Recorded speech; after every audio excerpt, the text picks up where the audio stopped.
Her dəfə deyirəm bizim başımızı nəyləsə qaçışdırırlar da, biraz kamera düzəldə belə, qəşəng. Hər dəfə bizim başımızı nəyləsə qaçışdırırlar dostlar. Mən baxıram bir neçə gündür bu Nəriman Axundzadə ilə başımızı qarışdırdılar. Sanki bu adam vətən xaini imiş.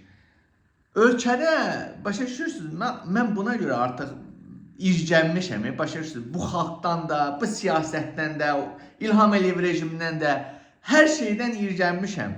İrcənmişəm, çalışıram, özüm bir balaca şəxsi həyatıma vaxt ayırım, özümə bir günahlamaya çalışım. Çünki bugün İsveçrədə baxıram, siyasi oturum alanlar Bakıya gelib gəlirlər. Onların hamısını mən bir təqdim eləyəcəm lazımi yerlərə. Ondan sonra İlhamı dəstəkləyirlər, İlham Qarabağaldı deyirlər və s. Xalqın başını həm Avropada, həm Azərbaycanın özündə başımızı yaxşı qarşılayırlar Nərimanla. Bir qısa şəkildə bunu deyim ki, bunlar bala. Bugün əminliklə sizə deyirəm. Bugün futbol ümumiyyətlə bir biznesə çevrilibdir. Futbolu bookmaker kontrolları tərəfindən idarə olunur. Yəni bugün Qarabağın hər bir nəticəsi meydandan kənarda həll olunur. Başa, futbolçular sadəcə bax, futbol stadion bir teatrdır, oyuncular da aktyorlardır.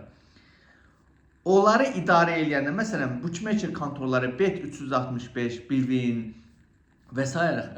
Futbol Topazın özü, o var, misli.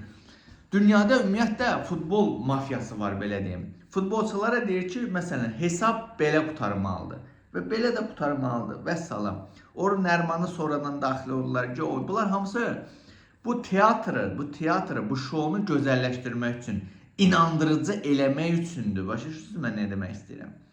Qarabağ hesab elə bütün dünyada neçə milyard dollar pul yatırılmışdı Qarabağın qələbəsinə.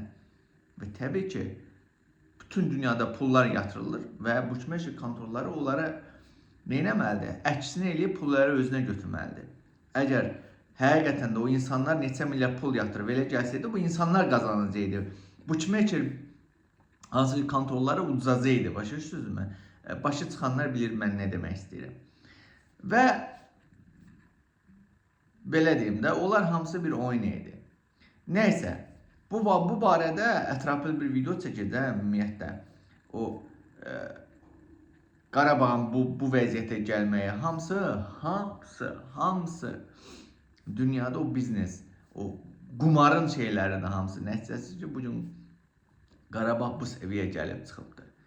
Dünyada, baxın, Qarabağ gedir Benfica'nın səfərdə odur. Belə bir şey ola bilərmi? Təbii ki.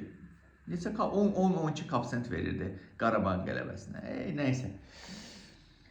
Demək belə, başımızı Nərimanla qatdılar, daha sonra hansısa müğənni ilə qatdılar və s. və ilə axır. Amma sizə bir şey demək istəyirəm. Diqqətlə qulaq asın. Bir neçə gün öncə Şamaxı rayonunun Quşçu kəndində Dövlət Sərhəd Xidmətinin 18 yaşlı hərbi qulluqçusu başından güllə yarası alaraq öldürülübdü Azərbaycan xalqı. Heç bundan danışan varmı? Siz bilirsinizmi ki, son bir il ərzində təkcə Dövlət Sərhəd Xidmətində nə qədər əskər öldürülübdü və onlara intihar donu geyindirilir. Çayda boğuldu, tok vurdu, nə bilim, göldə boğuldu, silahdan davranış, ehtiyatsızlıq və s. və ilə axır. Bilirsinizmi? Ona görə ki, ay kasıblar, ay bədbaxt kasıblar, özünüzə bir gəlin, ay bədbaxt xalq. Sən kasıbın balalarını qəsdən öldürürlər. Ordunun içində. Xüsusi bir belə deyim də, hərbiçi forması geyinmiş bir killer dəstələri var. Hər hərbi hissədə, hər ayda olmazsa 3 aydan 4 aydan bir hərbiçi öldürülür. Fikir verirsiniz? Xüsusən də Dövlət Sərhəd Xidmətində.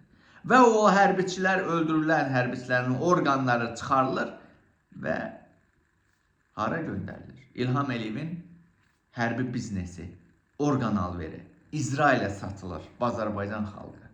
Bəli, hər il İlham Əliyev kasıbın balalarının, əskər balalarını öldürür İlham Əliyev rejimi.